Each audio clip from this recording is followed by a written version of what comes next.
e você está ouvindo a quinta parte do último capítulo do livro Eu Sou Eu, escrito por Moacir Matos.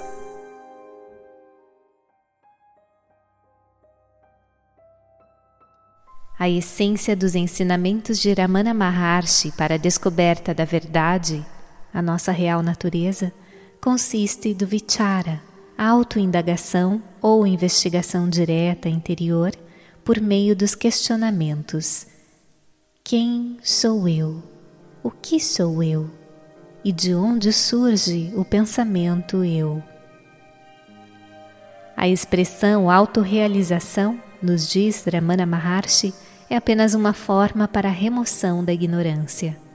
Nada há para ser adquirido. Há apenas ignorância a ser removida. Somos a própria vida, o ser infinito, a fonte de tudo. Também são suas as palavras. A verdade de si mesmo é a única que vale a pena ser buscada e conhecida. Realização não é nada a ser adquirido. Ela está sempre aí, mas obstruída por uma tela de pensamento.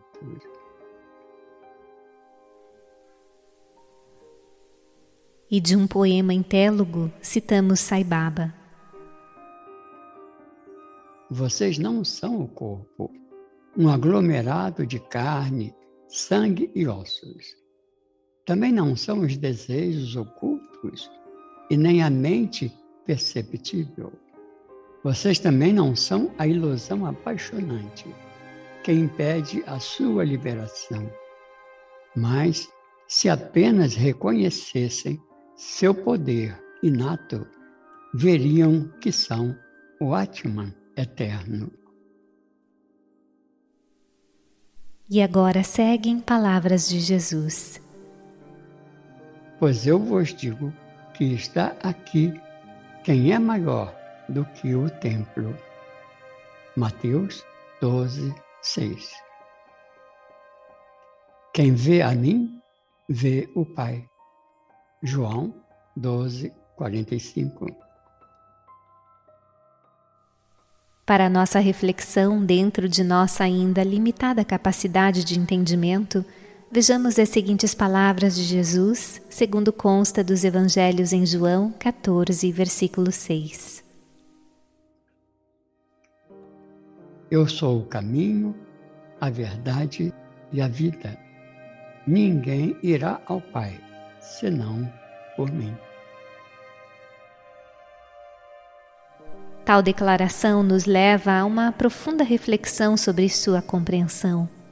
Entendemos que há dois aspectos sobre os quais podemos meditar com relação a tais palavras. Em realidade, considerando o nível de evolução da humanidade naqueles tempos, há 2000 anos atrás, e dentre justamente os denominados religiosos da época, e naquela conhecida região e adjacências, quem poderia, fiel às verdades espirituais, ser considerado digno representante da compaixão, da honestidade de propósitos, humildade, simplicidade, dom de desvelar a intimidade do ser, poder de desvendar o futuro, incondicional amor ao próximo, elevada sabedoria, magnificência espiritual, unidade consciente com Deus, fiel expressão da verdade? E muitos líderes surgiam e de todos os matizes, incluindo religiosos, falsos profetas e até os que se anunciavam como o Messias prometido. E isso também durante muitos e muitos séculos posteriores e em vários países do mundo. Alguns teólogos chegam a citar nomes de vários líderes nas décadas anterior e posterior a Jesus, que se diziam o Messias tão aguardado pelo povo hebreu. E o próprio judaísmo, mesmo reconhecendo Jesus como um grande profeta, ainda aguarda o Messias prometido. O atual ano judaico corresponde ao ano de 5.781, neste outubro de 2020, onde escrevemos essas linhas, não levando em consideração, portanto, o nascimento de Jesus como marco do calendário judaico. Aprofundando-nos ainda mais em nossa análise, um segundo aspecto consiste no fato de reconhecermos que, na realidade, quem proferia tais palavras de tanta sabedoria não era simplesmente o ser encarnado, no caso, a forma Jesus, mas a essência manifestada com tal nome e forma, o Cristo, o Eu Sou, aquele que é e que pode se manifestar sob qualquer nome segundo a sua vontade e em qualquer época. De modo a alicerçarmos este nosso pensamento, podemos recordar as palavras de Jesus segundo João 8, versículos 57 a 58, quando ele, Jesus, afirmara ter estado com Abraão, considerado o patriarca do povo hebreu, o pai da família de Israel, bem anterior à vinda do próprio Jesus. Ele foi então questionado pelos religiosos da época. Disseram-lhe, pois, os judeus: ainda não tens 50 anos e viste Abraão? Respondendo-lhes, Jesus, com muita propriedade e sabedoria, referindo-se a Abraão, disse, segundo a Bíblia de Jerusalém: em verdade, eu vos digo, antes que Abraão existisse, eu sou. Nessas lindas frases, percebemos que o próprio Jesus tinha plena consciência de que ele era a encarnação do Cristo, o Eu Sou, bem anterior à manifestação como Jesus, e de mesmo nome de Deus segundo a revelação no Monte Sinai, e que por conseguinte, estando além de espaço e tempo, poderia e pode assumir qualquer forma e em qualquer época. É interessante observarmos que no Antigo Testamento, em Isaías 43:11, há uma passagem semelhante na qual a palavra divina já se revelava a Isaías, dizendo que além dele, Deus, não havia outro Salvador. Segundo a Bíblia de Jerusalém: Eu sou Yahvé, e fora de mim não há nenhum Salvador. E citando mais uma vez Marcos 8, versículos 27 a 30, Jesus se diz novamente a encarnação do Cristo num contexto também bem peculiar. Jesus partiu com seus discípulos para os povoados de Cesareia de Filipe e no caminho perguntou a seus discípulos: quem dizem os homens que eu sou? Eles responderam: João Batista, outros Elias, outros ainda um dos profetas. E vós? Perguntou ele: quem dizeis que eu sou? Pedro respondeu: tu és o Cristo. Então proibiu-os severamente de falar a alguém a seu respeito. E na própria resposta de Simão Pedro, quando ele diz: tu és o Cristo, parece-nos que o Cristo a que Pedro se refere transcende a própria forma Jesus assumida após a descida do Cristo quando do nascimento de Jesus em Belém. Tanto é que os demais discípulos respondem que Jesus teria sido João Batista ou Elias, ou ainda um antigo profeta, anteriores, portanto, ao nascimento de Jesus.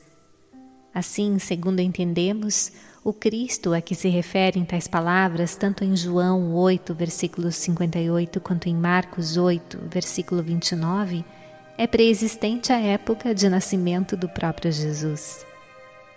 E dessa forma, tomamos a liberdade de imaginar que as palavras de Jesus, ninguém irá ao Pai senão por mim, possa até ser entendido como ninguém irá a Deus, a suprema consciência, senão através do Cristo, do Eu Sou. Ou, resumindo, ninguém irá a Brahman senão pelo Atman, o próprio Brahman manifestado em cada ser. E aproveitando tais reflexões e apenas como uma curiosidade, ou mesmo como ilustração para a nossa meditação, e como uma forma até de divagação, sem entrarmos no mérito de quaisquer questionamentos sobre tradições adotadas por quaisquer sociedades ou comunidades, e com base nas próprias palavras de Jesus e de seus discípulos, temos dúvidas se faz sentido o uso das expressões antes de Cristo ou depois de Cristo. Parece até uma questão de certo modo um tanto curiosa, que desperta mesmo nossa atenção para a reflexão.